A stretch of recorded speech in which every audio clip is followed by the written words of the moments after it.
Do you feel like you've pushed the reset button? Feel like you know things more clearly now than you did a little bit ago? You feel a sort of eagerness about what's coming next? Yeah.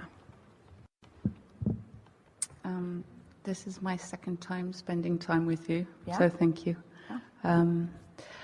I'd like to expand a little bit on the gentleman before in terms of how do you move away from the intellect and the thought?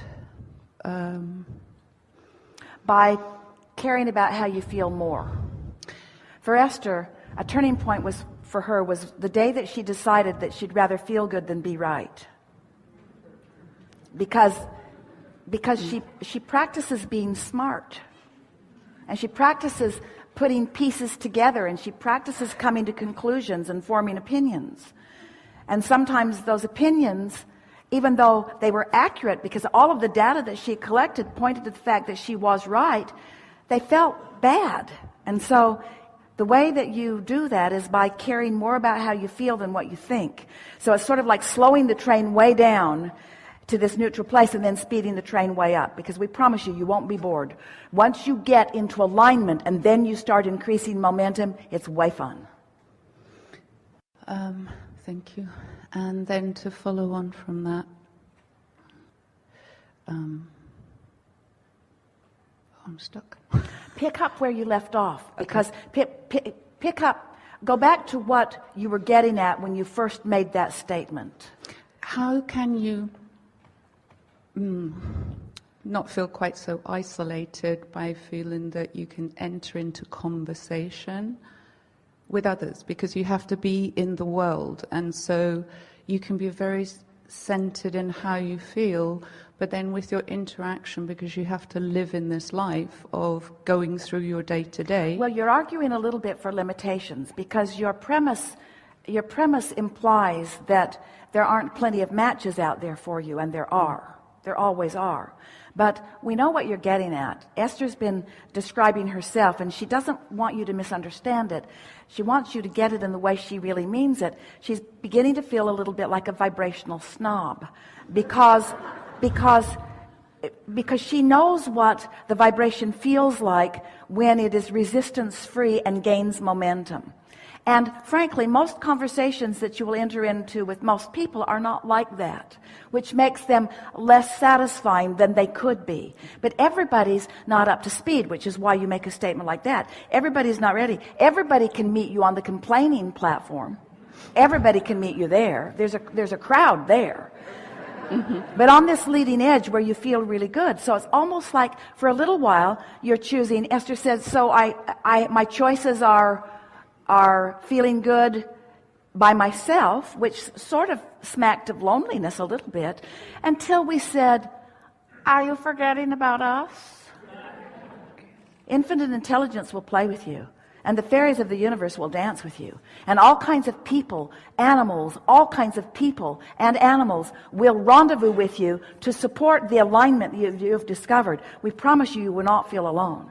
And if you will take, and this is really what we are encouraging all of you to do, pull back from the conversations if they are negative in nature, even though it is the pattern of relationship that you have with almost everyone. It's the relationship that you have with your television. It's the relationship that you have with your media. It's the relationship that you have, most of you, with your children. It's the relationship that most of you have with your mates.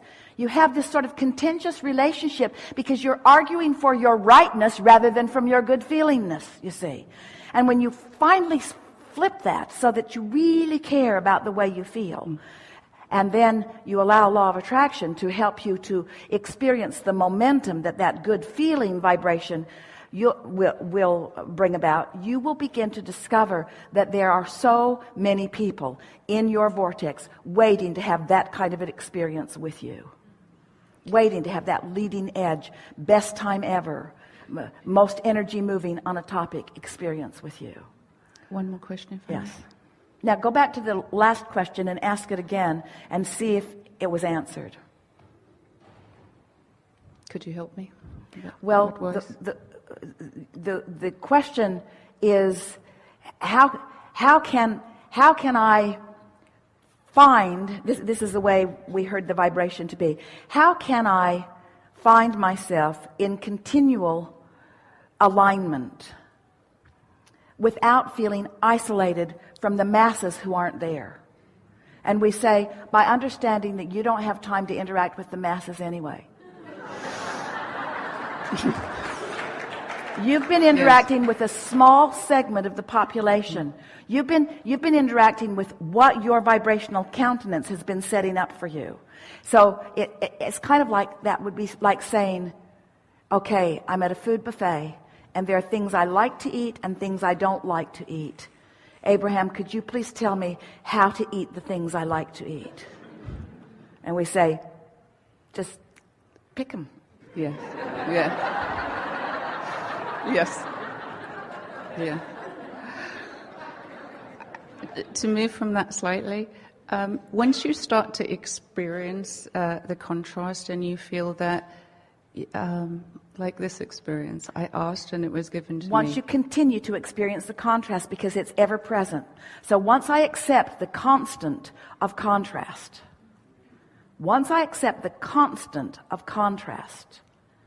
and I'm friendly toward it, not resistant about it, I'm friendly toward it. And if there is a fear that... Then I'm not accepting of the contrast. If there's a fear, then I have identified something unwanted and I'm pushing against it. And in the pushing against, I've made an enemy of something, and therefore I'm disallowing all the help that's coming from Source in this moment. Because I've put up this straw dragon that is not real. I'm just using it as my current condition to disallow my clarity and full acknowledgement of the well-being that is present in this moment. So just practice. And practice when it's easier, which is first thing in the morning. Practice that. Do that for a little while. Because, of course, we've written so many books, and they are full of so many processes. And all of those processes are about, so here I am standing in a place that feels less good. How can I make this place that feels less good feel better?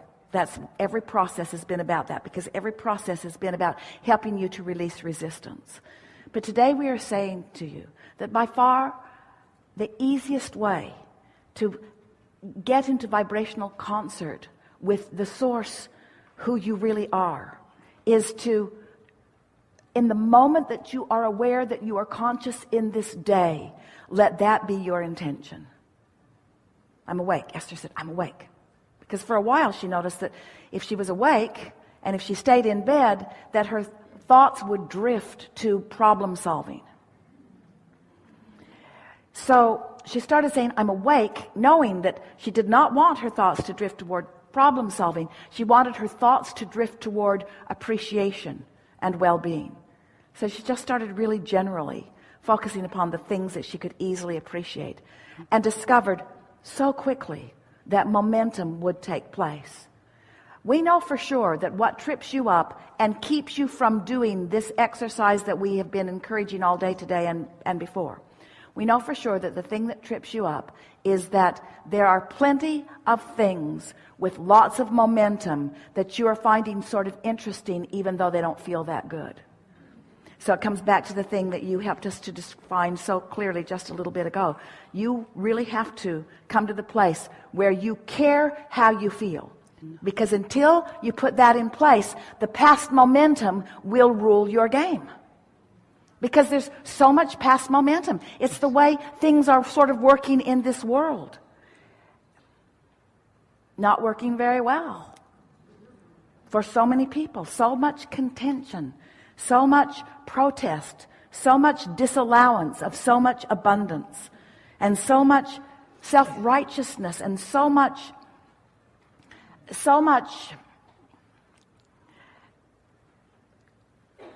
demanding through words things that you are denying through vibration. And so you got to sort of soften that all down so that you're demanding only what you can control, which is a soft thought that feels pretty good. And then watch momentum. Our favorite words currently are momentum, because it describes law of attraction better than any other word, and trajectory, because that describes who you are and what you intended when you decided to come forth. So when you find a way to soften negative momentum, which allows your resonance with your true trajectory, then life starts being the way you knew it would be. And it doesn't matter what you're doing or where you're going, because there's no ending to it anyway. It doesn't matter how you measure up to anybody else, because none of that measurement makes any difference anyway. The measurement of your success in this physical life experience, in all that we are all living, but pointedly in your physical life experience, the measurement of your success is the joy that you are experiencing. And we'll call that joy, we'll call that fun, we'll call that clarity, we'll call that ease, we'll call that frisky, we'll call that passion, we'll call that enthusiasm. It's all of that. It's all of those high-flying good feelings. That's the way you're supposed to feel. And you have to individually figure out how to get there as best you can right now. So the sooner you start, first thing in the morning, the more likely you'll still be there at lunchtime. Yeah. Thank you. Really good. Thank you.